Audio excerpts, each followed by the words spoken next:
সবাইকে জয় যিশু। আজকে আবার আসলাম নতুন আবার একটা ভিডিও নিয়ে। ভিডিওটা শুরু থেকে দেখতে থাকুন। আজকের কন্টেন্টটা হয়েছে, প্রভুর কাছে চাও, একদিন তোমার সব হবে। প্রভুর কাছে যে যা চায়, প্রভু কাউকে নিরাশা বা হতাশা করে না। কারণ মানুষ্যপুত্র প্রভু যিশু এই পৃথিবীতে নেমে এসেছিলেন মানুষের ত্রাণ স্বরূপ, মানে পরিত্রাণের জন্যই এসেছিলেন। কে অসুস্থ পীড়িত, কে রোগ ব্যাধিতে ভুগছে, কে পাপ অপরাধ সমস্ত কিছুর হাত থেকে প্রভু পরিত্রাণ করার জন্যই স্বর্গ থেকে পৃথিবীতে নেমে এসেছিলেন মানুষ স্বরূপে, যাতে প্রভু যিশুর মাধ্যমে এই পৃথিবীর বুকে বসবাসকারী মানুষ পরিত্রাণ পায় এবং অনন্ত জীবন লাভ করে। প্রভু বলেন, আমার যেরকম পুনরুত্থান হয়েছিল ঠিক তেমনি তোমাদেরও একদিন পুনরুত্থান হবে। আমি তোমাদের শেষ দিনে উঠাইব। কোথায়? স্বর্গধামে, স্বর্গের দূত হয়ে আজীবনকাল স্বর্গেই বসবাস করব। ওইটাই হবে আমাদের অনন্ত জীবন। এই জন্য মানুষ, পৃথিবীর বুকে বসবাসকারী মানুষ ধর্মপথে চলে অনন্ত জীবন লাভের আশায়। হালেলুয়া। তাই কোনো মানুষ যদি প্রভুর উপরে ভরসা করে চলতে থাকে, তাহলে কিন্তু সে প্রভুর কাছ থেকে একদিন না একদিন প্রাপ্ত হবেই। প্রভু মহান মহাপুরুষ, সপ্তঋষির এক ঋষি। তাই প্রভু কাউকে নিরাশা বা হতাশা করে না। তাই এখানে একজন ভাববাদী বলেন যে শয়তান তার মন্দ আত্মার উপরে যিশুর শক্তি ছিল। শয়তানের আর এক নাম কি? দিয়াবল। তাই বলছে শয়তান তার মন্দ আত্মার উপরে যিশুর শক্তি ছিল। তিনি মানুষের মধ্যে থেকে মন্দ আত্মাগুলো বের করতেন। মন্দ আত্মা বলতে প্রেতাত্মা। যে সমস্ত ভূত পেতনি প্রেতাত্মা কোনো মানুষকে যদি ধরতো, প্রভু তাদেরকে এক ধমক দিয়ে বলে, শয়তানের আত্মা তুই শরীর থেকে বেরিয়ে যা, আমি তোকে ধমক দিচ্ছি। আর অমনি সেই শয়তানের আত্মাগুলো বেরিয়ে যেত। এগুলো দিয়াবল কর্তৃক মানুষকে প্রতারিত করত। তাই বলছে তিনি মানুষের মধ্যে হইতে মন্দ আত্মাগুলো বের করতেন। তিনি অসুস্থকে সুস্থ করতেন, তিনি অন্ধকে দৃষ্টিশক্তি দিতেন, আর বধিরকে শ্রবণ, যারা কানে শুনতে পেত না তাদের কানে শুনতে পেত, এবং খোড়াকে চলন শক্তি দিয়েছেন। যারা ল্যাংড়া খোড়া তাদেরকেও চলতে ফিরতে শক্তি দিয়েছেন। তাহলে প্রভু হলো অলৌকিক ক্রিয়া কার্য সাধন প্রভুর কাছেই পাওয়া যায়। যারা বিশ্বাস করবে, ভক্তি শ্রদ্ধা করবে, প্রভুকে ধরে থাকবে, প্রভুর উপরে ভরসা করে চলতে থাকবে, তারা জীবনে কখনো কোনোদিন নিরাশা বা হতাশা হবে না। বৃক্ষ তোমার নাম কি? ফলেই পরিচয়। তাহলে প্রভুকে যারা ডাকে তাদের হাতে হাতেই ফল পাবে।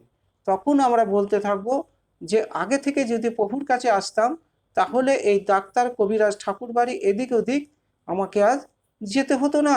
প্রভুর কাছে পরিত্রাণ আছে, প্রভুর কাছেই সর্বসর্বা।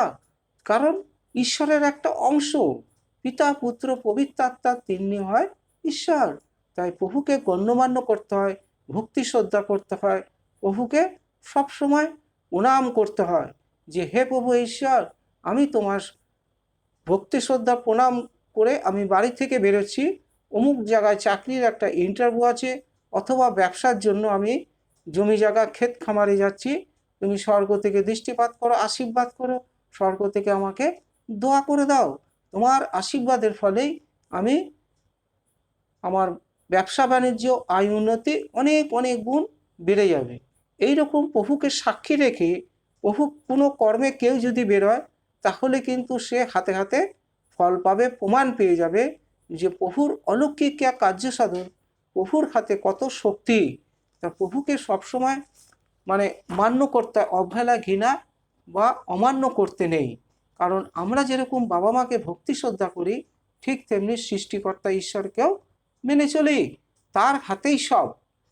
কারণ যিনি পৃথিবী সৃষ্টি করেছেন 6 দিনে, সপ্তম দিনে মানুষ সৃষ্টি করেছেন, তার হাতেই কিন্তু সর্বসর্বা। তাকে গণ্যমান্য ভক্তি শ্রদ্ধা করে আমাদেরকে সামনের দিকে এগিয়ে যেতে হবে। তাই সৃষ্টিকর্তা ঈশ্বরের সরলতার পথে যে চলবে, তার জীবনে কখনো দুঃখ কষ্ট অভাব থাকবে না। এই জন্য প্রভু বলেন, যদি পারো ঈশ্বরের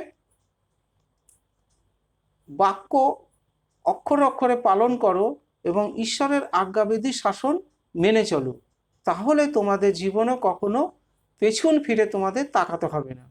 হালেলুয়া। ধার্মিক ব্যক্তির প্রার্থনা মহা শক্তিশালী।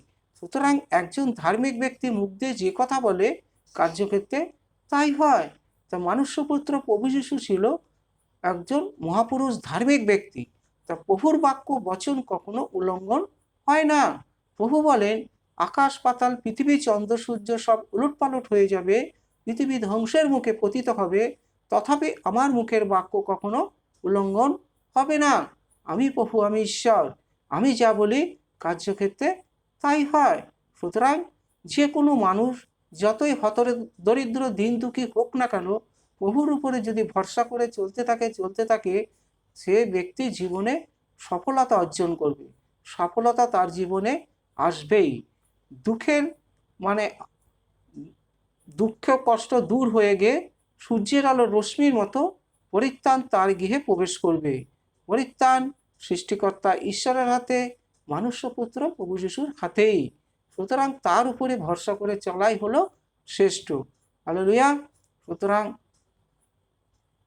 যে কোনো মানুষ প্রভুকে ভক্তি শ্রদ্ধা গণ্যমান্য বা প্রণাম করে চলতে থাকবে, তার জীবনে কখনো অভাব দুঃখ কষ্ট বা কোনো কিছুতে সে নিরাশা বা হতাশা হবে না। সবাইকে জয় যিশু।